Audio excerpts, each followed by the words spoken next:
Hey everybody, there are 5 basic reasons that the Las Vegas Raiders Allegiant Stadium for the University of Nevada, Las Vegas as well isn't going to open on time. There's actually more than 5, but these are the basic ones. First of all, the original plan was to have it open May of 2020.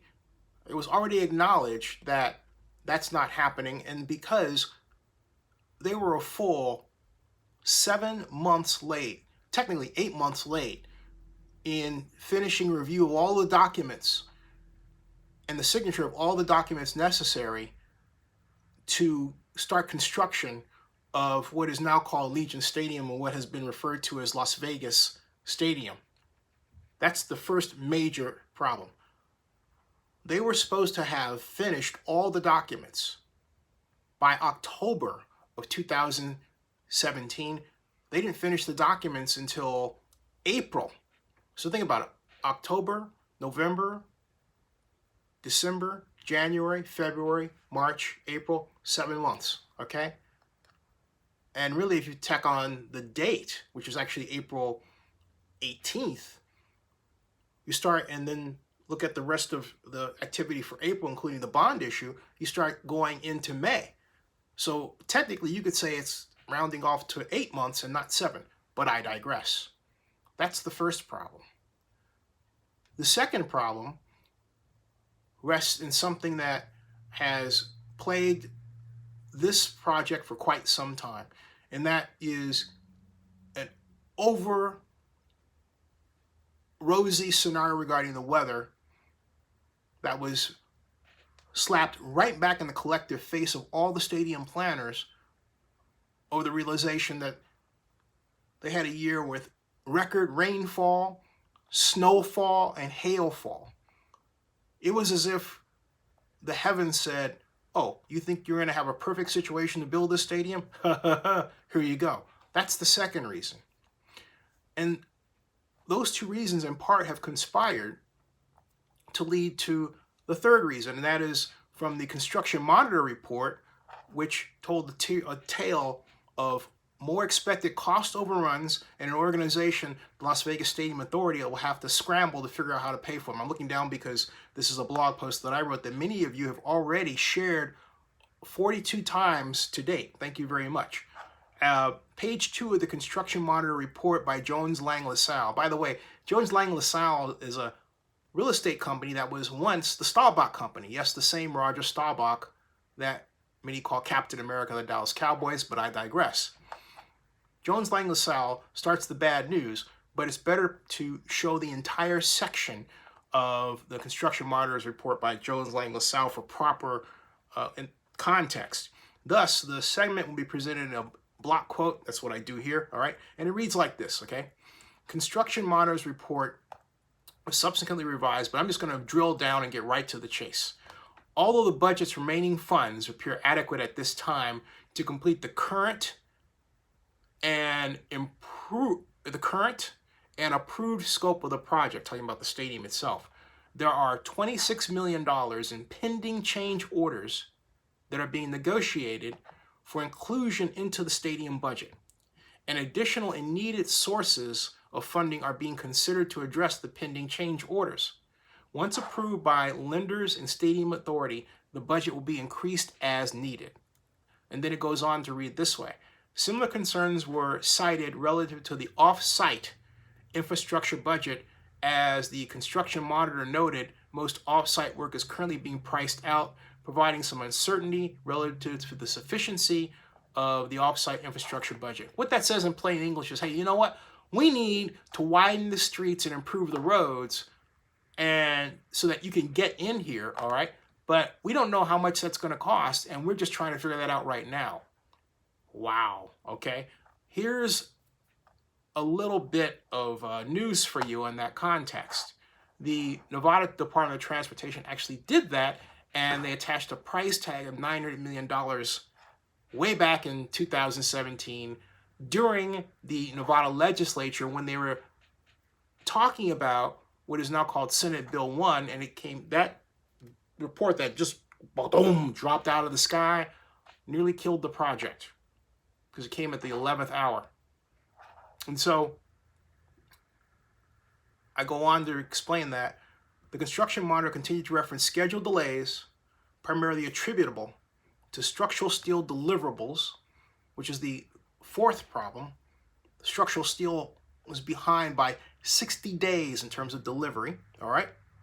It was also reported that work sequences, schedule logic ties, and activity durations are being refined and updated as the project progresses, and that usual and customary schedule contingencies are included and maintained within the current completion timeline, allowing mitigation options for unforeseen schedule challenges. That simply means, hey, look, if we have to build this bathroom right now rather than later, we'll do it. But here's the problem, folks. If you're building the bathroom now and the roof is open and it happens to rain, as has occurred on a number of occasions, then guess what? The bathroom gets wet, as does the drywall within it, and so you have the problem of having to warm that up. Fortunately, temperature kicks up, it gets warm, but then of course there's some material perturbations and material warping that occurs because of that weather dynamic.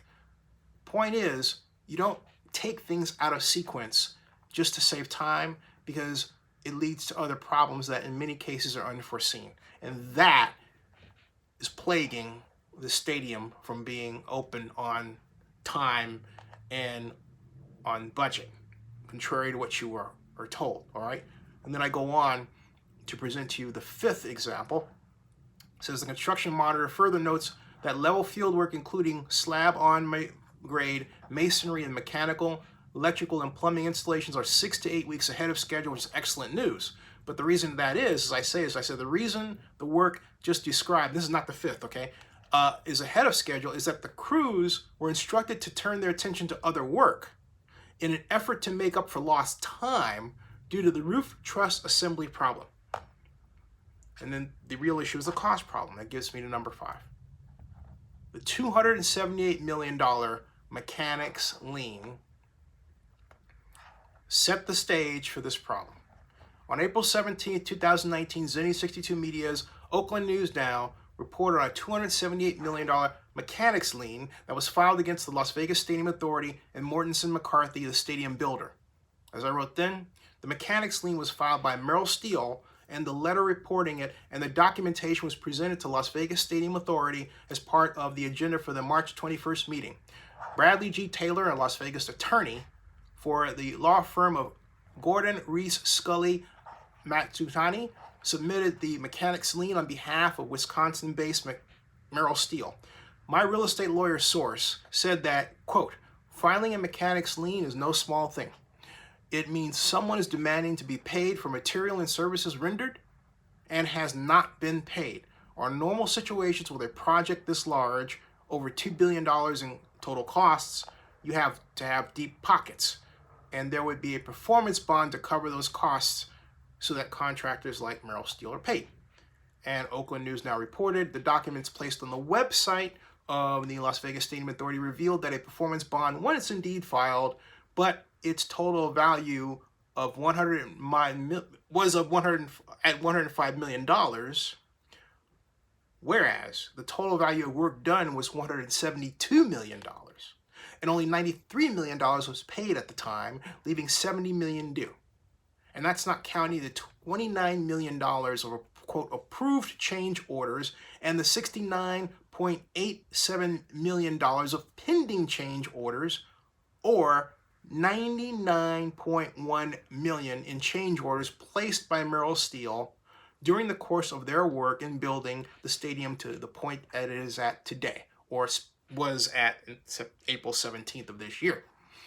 Quote, it looks like someone wasn't paid all they were owed, unquote, my real estate lawyer source observed. This is now present day, and I write this. If we then look at the latest news, that there are $26 million in pending change orders that are being negotiated for inclusion into the budget, and $50 million in change orders that were already approved, then it's quite clear the matter of the lien appears to be outstanding. The $69.8 million of pending change orders would have to include the $26 million in pending change orders that are being negotiated. in its total, either that or these are brand new pending change orders that equal 26 million or more, and that would be worse news. In either case, this matter has not been sorted out by the Las Vegas Stadium Authority, Mortensen and McCarthy, or the Oakland Raiders. Moreover, the news that additional and needed sources of funding are being considered to address the pending change orders has this blogger, or vlogger in this case, asking, "You mean you haven't identified the money? What happened to the contingencies budget?" Part of that was answered during the Stadium Authority meeting on Monday, when it was revealed that every time sponsorship money was submitted, they were applying those monies to the monies that were needed to pay for the construction that was going on.